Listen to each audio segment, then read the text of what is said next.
You are looking at Julian's pronunciation guide, where we look at how to pronounce better some of the most mispronounced words in the world, like this other curious word. But how do you say what you're looking for today?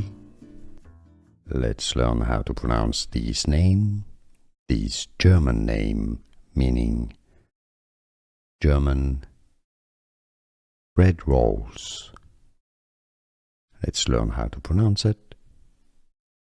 Brötchen, that's German pronunciation. Brötchen.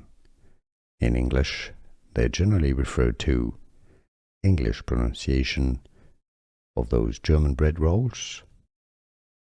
Brötchen. Let's learn how to pronounce this name, this German name, meaning German bread rolls. Let's learn how to pronounce it. Brötchen, that's German pronunciation. Brötchen. In English, they're generally referred to English pronunciation of those German bread rolls. Brötchen. Here are more videos on how to pronounce more confusing words and names too many mispronounced. Like this video if you found it useful. I appreciate your support. I'll see you soon and thanks for watching.